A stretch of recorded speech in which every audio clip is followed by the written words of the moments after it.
Hi, I'm Greg Ulan with Reynolds & Reynolds, and this is Connected. I'm really excited about the conversation today. I get to sit down with Todd Smith. Todd is the CEO at QoreAI, and Todd's been around the industry for quite a while, from selling cars to running a store to a few other, technology vendors in the space that you've had the opportunity to found and run. So, Todd, thanks so much for taking the time to sit down and talk, and looking forward to the conversation. I appreciate you having me here today. I love your podcast, so it's great to be part of it.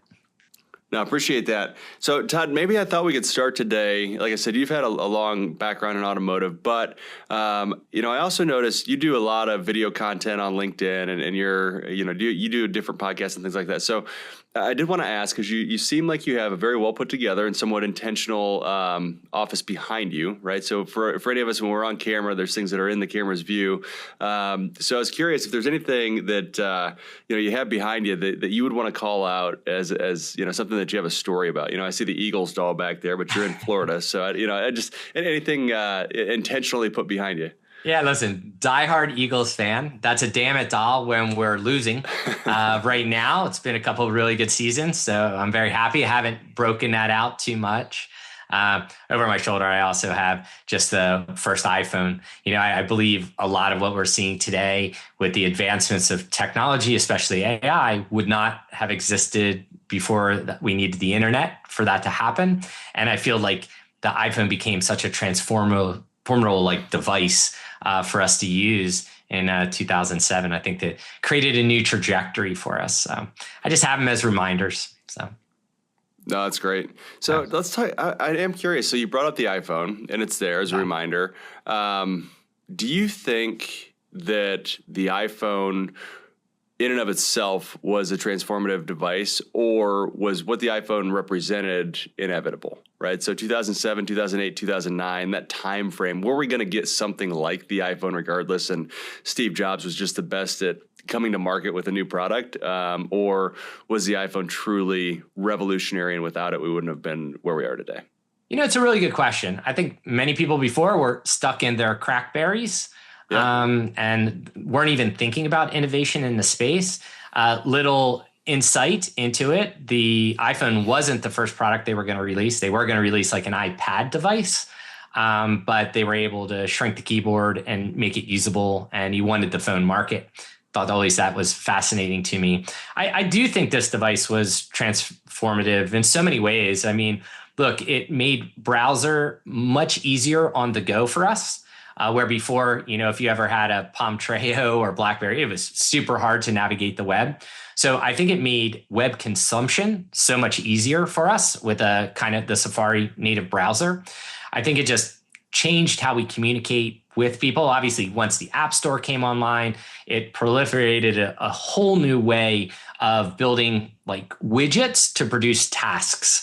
And I think that was exciting. And that actually translated over, I think, into SaaS software, especially in automotive. We had from about 2000 to 2025, we've had this proliferation of just little widgets to do certain things. And I thought it was always interesting that apps and widgets kind of follow that same path of a deconstructed tool set. And so I think it was super impactful. Yeah. Yeah, no, that's a good take, and it's interesting, talking about the App Store and really that ecosystem that Apple's built, and I'd say it also goes beyond just the software and just the applications. I remember listening to an interview with the founder of OtterBox. You're familiar with OtterBox, I assume, yeah. Right? The phone case, and he's talking and he's going on and he's obviously very grateful to Steve Jobs and to Apple, and he's like they created this device that took over the world, right? And they sold so many of them, it was unbelievable. And he said, luckily for me, they decided to make them out of glass. And good point.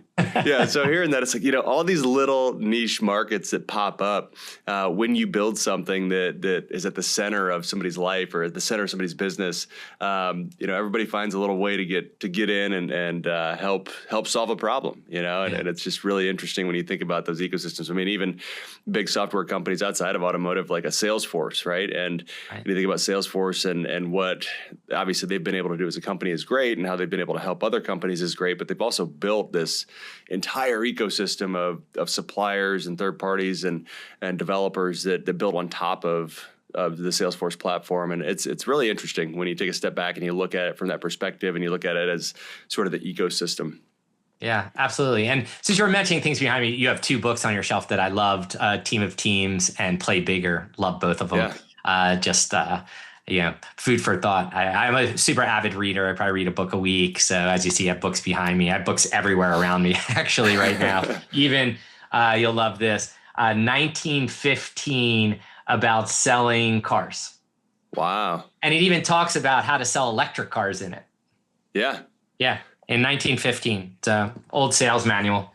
That's really interesting. I've actually been doing a little research lately on the relationship between Thomas Edison and Henry Ford. And Henry Ford was actually working for Edison at the Edison Illumination Company of Detroit when he kind of built his first quadricycle, right, the first automobile. And Edison encouraged him, said, keep doing that, keep building, because at the time, this was pre-1900, 1897, I think it was, 96, something like that.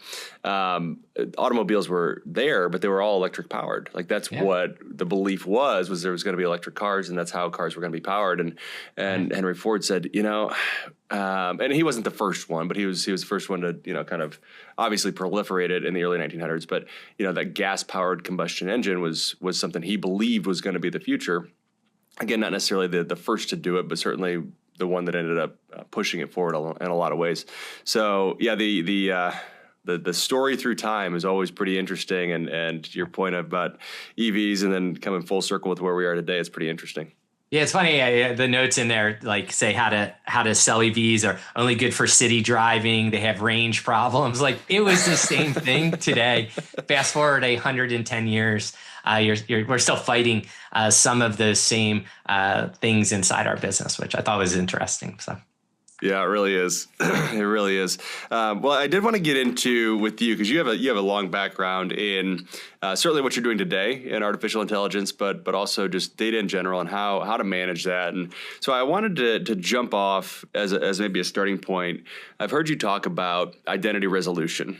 And to frame this up a little bit, I want to get into it because I'm curious your take on it, how to do it, why it matters. But just for anybody that maybe that term doesn't ring a bell, you think about inside of a dealership's set of solutions that they have, right? Whether it's DMS, CRM, service write-up tool, their online chat, any of the tools that they have available to them. They may have, anywhere from 1 to 15 instances of a customer, right? There might be, Billy Simpson, there might be William Simpson, there might be Will Simpson, there's all these different variations. Some of them may own cars, some of them may not own cars, some of them may have serviced cars, some of them may have bought cars.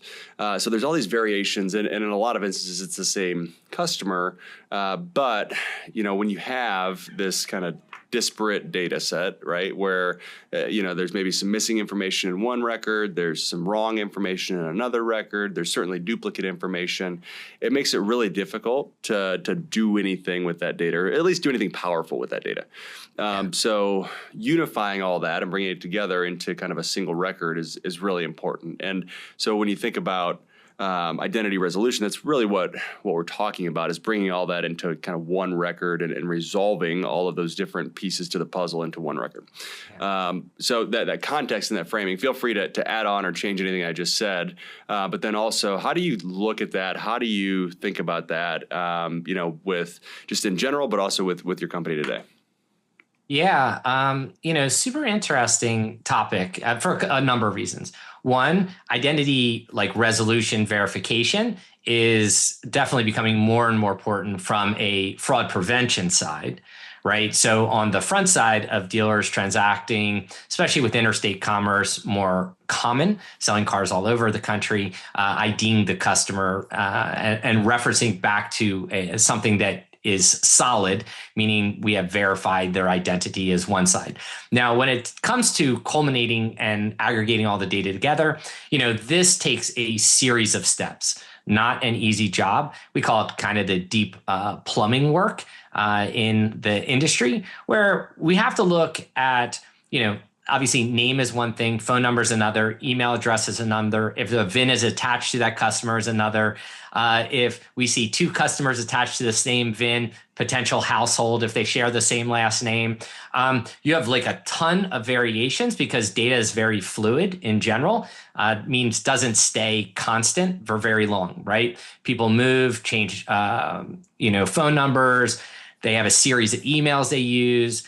People put them in systems different. They put themselves in systems different, right? So learning through all that takes logic. So machine learning is pretty good at creating that syntax structure that we could look and ID people. And you have to build weighted measures, right? That we've seen this email 3 or 4 times. We've seen this other one 9 times. We'll most likely lean to the 9 as a primary and move the other one into a secondary. Because the other thing is, you never kind of want to delete information. You kind of want to stack the prioritization of information.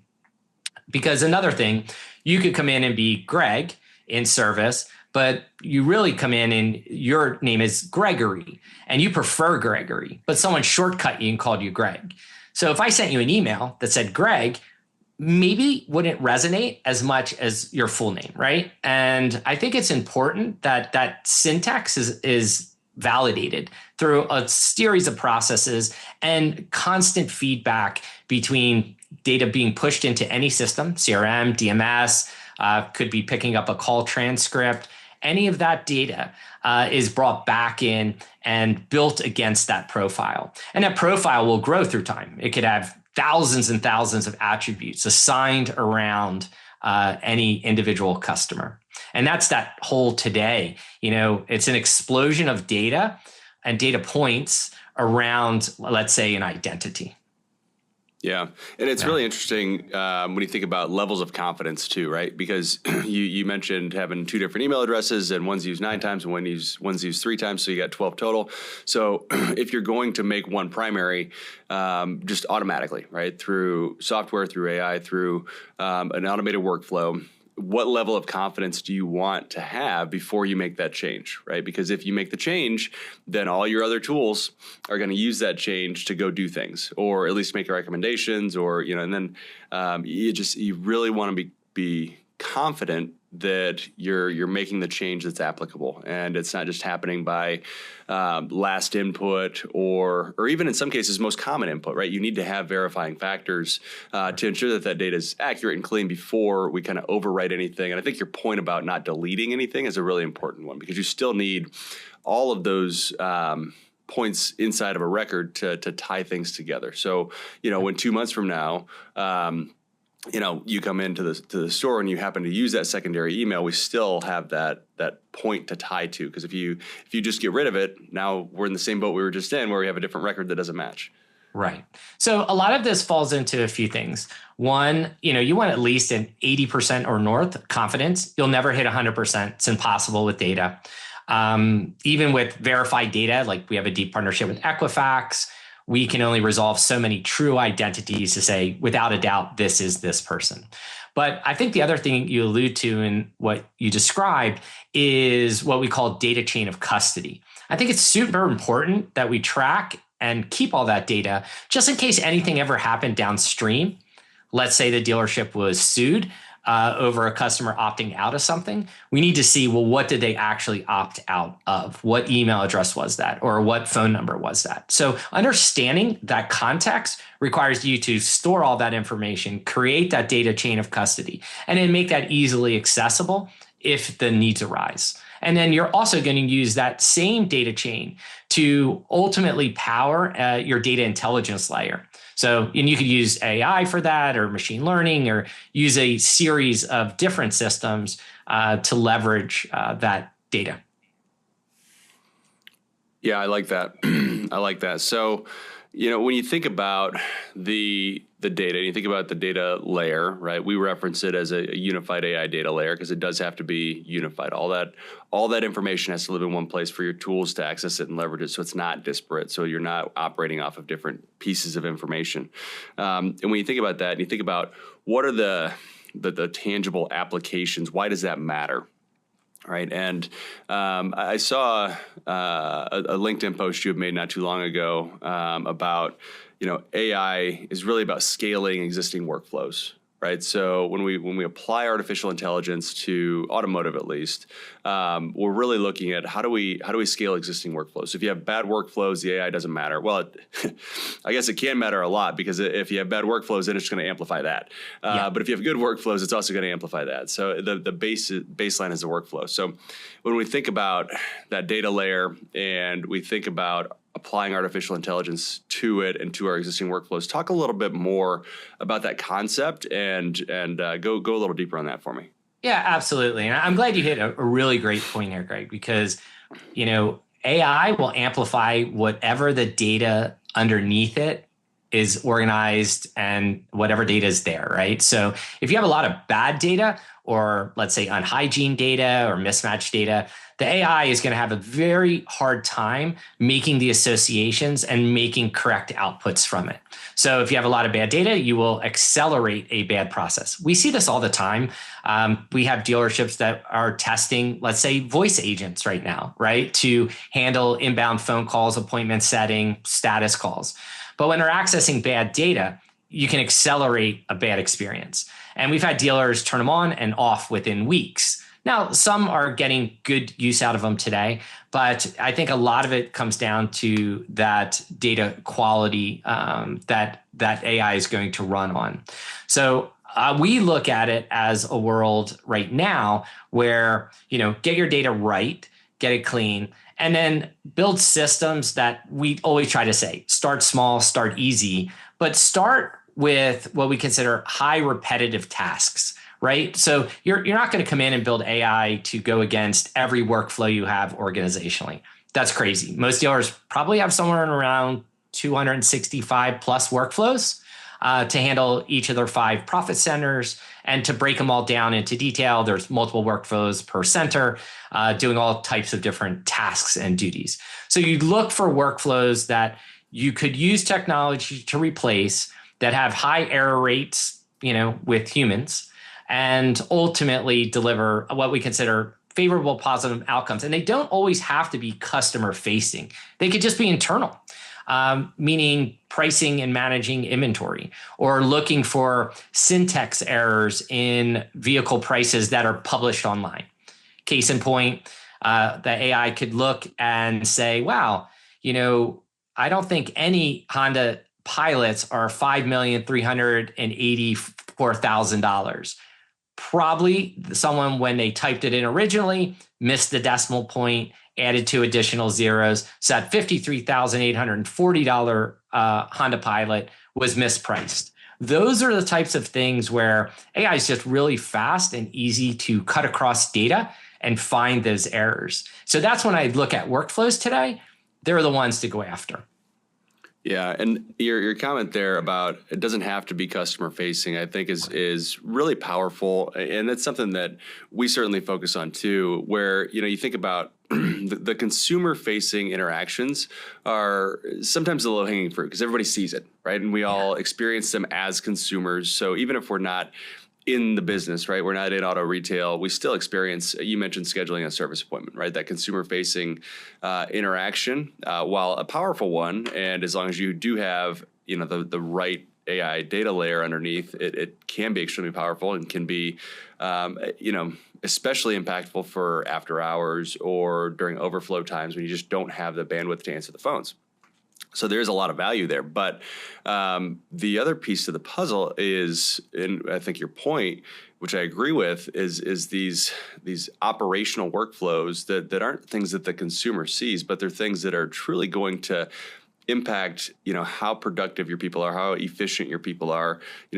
Recently I've been kind of on this high horse where, you look at, and you can look at it in sales, you can look at it in service, but we have to find ways to help dealership employees be more efficient, be more productive, right? You can look at the average salesperson over the last 30 years, and they've sold 9 to 10 new cars a month. Like it's always been like, well, if you want to sell 10 more cars, hire another salesperson. And there has to be ways that we can help them be more efficient, right? How can we help them sell more? How can we help them automate some of these tasks that they have to do? We know, I mean, you held up a book earlier. We've known how to sell a car since 1913, right? We've had processes for this stuff for a long time. So how do we help our salespeople kind of speed up that relationship and get through that process faster? Or technicians, right? How do we increase technician productivity? Where, you look at technician productivity benchmarks over the last 10 years or so, and we're actually going down. So when I say tech productivity, I'm talking about the percentage of time that the tech's in the store that they're actually working, right? And so we were above 90, and then we're 89, now we're 87. And you look at it and says, okay, well, I guess, we're asking them to do more. They have to do a really good MPI. We're asking them to take pictures and videos. So yes, some more time's getting used up, but okay, that's fine. But that trajectory isn't a winning formula, right? We have to help them claw back some of that time. So how do we leverage these workflows and automate some of this through potentially artificial intelligence to help increase our productivity? Yeah, absolutely. So obviously huge topic, because when we break this down and I look at a car dealership, and you're right, look, all the interest right now is in marketing or sales type use AI. And I still think we're in a widget space, meaning we're seeing lots of single use AI applications versus a whole dealership brain that starts to understand how the dealership acts, behaves, etc. But a deeper side into this, as you start to break down, these workflows, as you said, technicians, and let's look at technicians or salespeople productivity. When we start to break these down, I see a dealership as $5.4 million in payroll a year. I see that as 36 to 41% of total operating expense. That is the number one place for a dealer to figure out how to find his efficiency. So how would we do that? Well, we're going to look at individual performance and overall performance, right? And we need to be able to measure and manage that. And as you pointed out, technician efficiency maybe is going down, right, by 89 to 87% over the last couple of years, because as you pointed out, hey, they have to use an MPI or videos, of the car that needs to be sent to the customer, et cetera. But if we also flip an understanding of that, what is that looking? Is it really increasing our RO? Like, what are our dollars per RO look like when we do that versus when we don't do that? And is that time loss worth it? And I think AI is going to help us really cut through that understanding really fast, because what does AI do? It really just crunches a lot of data really fast, can spot patterns that we have a hard time seeing, and can do it at a lightning quick speed. And if you do it over the dealer's actual structured data, that's to me where it's going to be the biggest lift and value increase, where dealers can move from 3% net margin to 5, 6, or greater, because they'll be able to reduce their teams, what I call route memory kind of redundant tasks, make the team more high fidelity, focus on customer relationships, adding value, building trust, and let the AI do a lot of that plumbing work to just get things done in the background.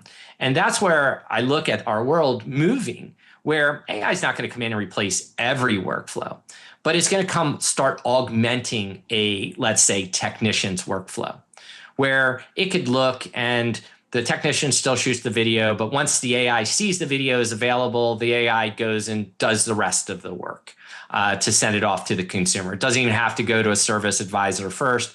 It can just go. Or, the AI is interpreting and looks at, and this is where we have to get to, I think, and this is probably a business problem that needs to be corrected first, where what are the majority of calls coming into service during business hours? They're not new appointments. They're status checks of a car. Yep. Problem, we don't close ROs till the end. So how can I get a status of where the car is in the process? How would AI ever know that unless it had the underlying data to access and to give me back a valuable answer? And this is where I always say, sometimes we have to rethink our business processes to align with the world of technology. And that we just haven't done very well yet. And I think this is where we start looking at, okay, let's rethink the process of what has to be done. what pieces of this can we use technology within? And okay, do we have to reskill our people to work alongside the AI as a companion and think of the AI as like a really good intern that never forgets, always shows up, never calls in sick, and continues to learn and remember everything you tell them? All right, so Todd, let's shift gears a little bit, and maybe it's just not even shifting gears, but a kind of dive into what are some applications for AI that you see today, maybe the low hanging fruit, and then in the mid, near to midterm future that are things that maybe aren't quite available yet, but we're on the cusp of, where we can apply. You talked a lot about AI being applied to workflows and making sure we're looking at our workflows so that we can apply AI to them. But what are some of those kind of tangible applications that you see either, like I said, today is kind of that low-hanging fruit or in the short to midterm timeframe? Sure. I can give you a couple of good ones, but maybe sales, service, parts, Sure. and maybe operational. For sales, I think dealerships in general, and I'm guilty of this, we spend the vast majority of our money, time, resource going after conquest. Yet there is a tremendous amount of value opportunity for sales with inside our existing customer data. And I think today, leveraging that is never been more valuable. And AI is really good to learn about your customers, build propensity modeling. And it's one of the things we've done to be able to highlight these are customers who are now back in market, who are your existing or previous customers, whether they bought from you, service with you, or bought and service from you. So targeting becomes very different. I think that is absolutely available. We see it every day. And I think that also helps change the cost of like customer acquisition. So helping dealers reduce what it costs to acquire a customer is critical. Another way I think for sales is looking at the service drive. So most dealers are not going to be able to appraise their 45 to 150 ROs every single day. But how do you spot customers that are in the drive who also have a super high propensity to maybe want to buy a car? So to me, that sends that mixed message. Why is this customer coming in today to fix their car when they have a high propensity to want to buy a car? Now, they could be bringing that car in because they're going to curb it, sell it outright. Maybe they feel upside down or they have no equity. They could be giving it to a spouse, family member, or selling it internally. So it's kind of very interesting to highlight those customers because acquisition out of the drive is such an important thing today. Dealers cannot acquire enough cars, and mathematically, acquiring out of your drive is so much less than if you had to go to the auction, deal with transport, recon, and time delays versus a car that's sitting right inside your organization. So I think those are really easy, low-hanging fruit from the sales side. Service, I look at one, dealers focusing on customer pay if they need it. So looking for inside their own data, high mileage customers, but the vehicle's within 6 years old. So we know we have those parts in stock and we haven't seen this customer in, let's say, 12 months. For us, those are obviously easy. AI can spot them and trigger messaging to them. Or I found that other interesting one where AI seems to be pretty efficient is tracking customers who are about to transition from customer pay or from warranty to customer pay. Typically in a dealership, they see like a 70% drop off once the warranty expires. They don't see that customer again.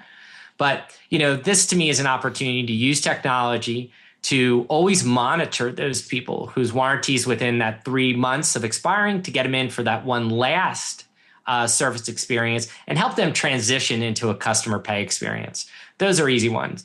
Parts, monitoring all your parts orders and your special orders to ensure there's outreach to those customers, because nothing is worse for a dealer. And I see this in groups a lot, Greg, where they have tons of special order parts. No one ever called the customer, and those can't be returned after 30 plus days in a lot of instances. So you get a parts obsolescence issue build up on all these special order parts. You could do the same just using automation and AI to track recalls. And from an operational one, to me, low-hanging fruit, most dealers do marketing today. using email and putting tracking codes in email to see, can we de-anonymize those customers using AI when they come back to the website?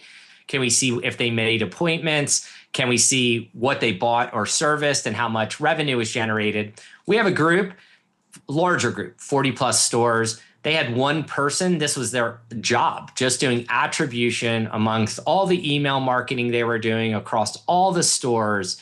And what took this guy 168 hours a month now takes him 3 minutes. I think AI is going to be absolutely so impactful inside those types of workflows. So, and it's happening today. And for the near term ones, I think understanding, again, one that's in motion now, we've looked at millions and millions of repair orders. And we are now calculating, because dealers sometimes have a trouble appraising a vehicle that is off-brand. Meaning, I'm a Lexus store, customer's in on has an F-150. I either maybe underhit it, or I put what I think's right, and then it gets a repair bill, and it throws me way off. So what we've done, we've looked at so many ROs now. Continue to build algorithms where it will look, and you could just say, hey, I have a 2019 Ford F-150 with 65,000 miles. We know what the average repair bill is for that vehicle with that mileage range. We also know what components, based on opcodes, most likely that were replaced. So you could almost ask the question of the customer, have you replaced your rear bearings? Have you replaced your front motor mounts? You can kind of have a more intellectual conversation with the customer during the appraisal process, as well as knowing anticipated recon costs. We see lots of workflows like this that are literally right around the corner. And I think it's going to help get us to better outputs. Yeah. Well, and to build off of that and to add to your point earlier, the broader data set you have, the more impactful it's going to be. So when you can look at that information regionally and locally versus nationally, it makes a big impact too. Because for that F-150, it's going to have a different value in Maitland, Florida, than it does in Denver, Colorado. Like it's going to, right? Or in Houston, Texas.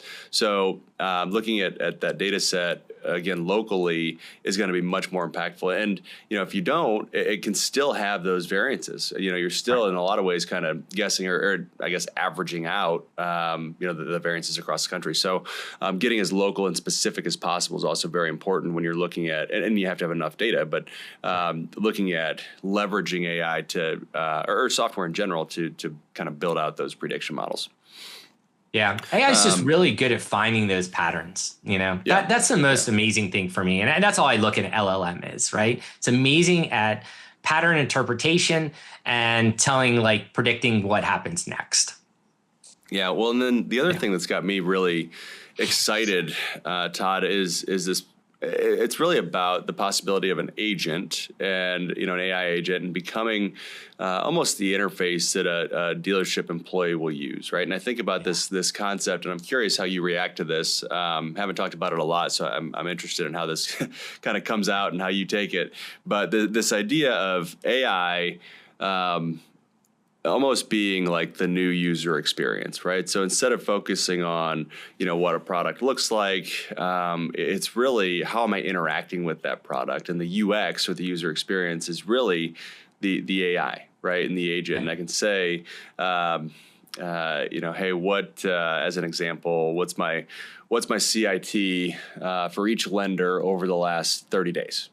Right. Yep. And I can then get a report back and I can continue down that conversation. So instead of me going and interfacing with my reporting tool and trying to pull all this information out and consolidating it, kind of to your point earlier about the 168 hours a month, now I just have this agent that can go do things for me. Or, hey, Todd Smith's in with his F-150, please create an RO. And it'll do that, but then it'll also go and run the appraisal in the background and spit that out for me. Hey, you may want to talk to Todd about, put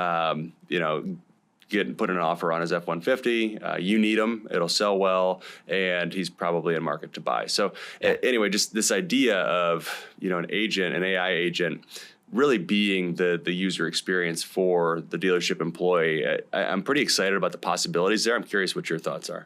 Yeah, absolutely. So what that's you described, actually, it's a multitude of agents, usually with like an orchestration layer. So an MCP kind of sits in the middle, a model context protocol server. Sorry to geek out there, but think of it this way, where I just see a world where we're not going to have the UX of today. Because think about it, every system in our industry, every tool is a database and a UX layer on top of it. And we fuddle through those UX layers. But if we have connectivity to all the data, I don't really need the UX layer. And with what's coming like right now, there's a point where I see a world where I'm going to say, just as you said, hey, I need to know last quarter, what was the average RO in the Nissan store for customer pay versus warranty, blah, blah, blah. And I'm going to rattle off a few things. And it will dynamically create that code to go execute that process. It'll bring me back those answers in whatever format I want. It could be graphically, it could be just written, it could be a slide. And at that point, it'll just it'll crush that code and dismiss it. It won't be necessary anymore once the answer is completed. So I think we're going to enter this point of dynamic interaction, conversational interaction with agents. And we're heading that way already. I mean, I built an app. I'll send you the link. It's a GPT. I built it on the plane ride for a 20 group I spoke at, where it's designed to help you have difficult conversations with people. So you have to deal with a salesperson who's showing up late for your meetings, and he's number one sales guy and he's disruptive. So it could be an attendance issue. It could be a pay plan issue. We always have those problems. It could be any type of issue, training, take your pick. So I built this on a plane ride, and basically you talk to it, tell it the person you're going to have the conversation with. The system will pretend to be that person and kind of walk you through it, ask you all the hard questions, and kind of warm you up. And then it will score you after a recap, and then it will give you an action plan. So it enables you to practice before you have to have that real conversation, and to maintain compliance, to maintain like teamwork or whatever your culture is. All can be done. So I see that world today, and I think we're going to see an acceleration of it. Yeah. The possibilities are really, really exciting, I think. And again, thinking about that increase of productivity and increase, of efficiency and workflows, that speaks to it directly, right? And just being able to, interface in a very passive way. And as we go forward into the future too, the prompts are going to become less and less of a mental gymnastics that we have to do to get what we want out of any AI agent, right? So in today's world, you got to give a lot of detail, and that's okay. But the more we go into the future, the less and less in depth we're going to have to be with those prompts, which will make it that much more accessible, I feel like, to everybody. Yeah, because listen, I say the Stanford study just came out, says only about 10% of people are thorough enough in their prompting to get quality answers. Everyone else is getting topical like feedback because they don't understand. You have to set it up. Who is the role of who do you want me to behave as? What is the context? Maybe you want some reasoning layer. So you might want to say, ask me 5 questions before you actually process this. So you have a thorough understanding of what I'm trying to get to. And then reverse prompting, like, tell me every reason why this won't work. There's so many different types of prompt frameworks that are just so highly productive, right? And most people don't realize it. They put one thing like, how do I get better at marketing? That's not really valuable. So. Yeah, no, I agree. Or you just get an answer that's just, it looks good, but when you drill into it, it's like empty calories, It's like, and that's kind of how I look at this today. So, well, and it's part of too, when I think about some of those examples, and I think part of it is also all of us just getting out of Google brain, right? Like, if you want an answer to something, go to Google. Google's actually really, really good at providing an answer to a question, right? Or providing links to information. Like, if that's what you're looking for, go to Google. You're not going to get better than what Google does. But if you want an analysis and you want something executed and you want something built and you want something done for you, that's when you have to start thinking through how do I get this output that I actually want and not just spit me the information because that's what I'm used to getting. So we got to kind of get out of that Google brain to move into this productive AI world, I think, too. Yeah. And look, right now, as you said, it's prompt engineering, right? Or context prompting. And now I believe that role is going to evolve as the AI evolves, as you also said, that, there's a point where we'll just pick up our phone, talk to it. It'll do what we're trying to do. It'll access the data set that it has available. And obviously, look, there's a huge difference between accessing a foundational LLM and accessing like a customized RAG with all your specific data in it, right? Those outputs are vastly different. And I think it's super important that, for dealers, you want the RAG, you want the security, especially around your PII. You don't want to throw your data ever into one of those public foundational models or expose any PII. So. Yeah, agreed. Yeah. All right. Well, Todd, it's been actually really fun to talk to you. Thank you so much for spending time. I do want to be very respectful of your time, though. So I guess, Todd, anything we haven't talked about that we should, or anything I should have asked you that maybe I didn't? That is a great question. I think that, we covered a lot of ground pretty quickly. I think the one thing I would always say is AI is an amazing opportunity, but it's grounded in data. So I tell every dealer, get your data right first, and then think about AI. And the other thing is, before you buy AI products, spend the time in a ChatGPT yourself, educate yourself, learn how to prompt, learn how these tools actually work. It will give you that foundation to make better business decisions as you're looking at buying tools. Yeah, no, that's great. That's great. I agree. It is, you have to have that unified data layer for everything to work right. So, well, Todd Smith, CEO at QoreAI, really appreciate you joining. It was great to talk. Hopefully we get to do it again sometime soon. Thank you. A huge thank you to Todd Smith, CEO at QoreAI. I really appreciate him joining me. Like I said, Todd's been around the industry for a long time, a lot to learn from him. So I hope you got some good stuff out of that conversation. Before we hop off, don't forget you can watch or listen to all episodes of Connected on YouTube, Apple, and Spotify podcasts. And make sure to hit subscribe so you're notified every other week when new episodes are released. Thanks so much, and we'll see you in 2 weeks.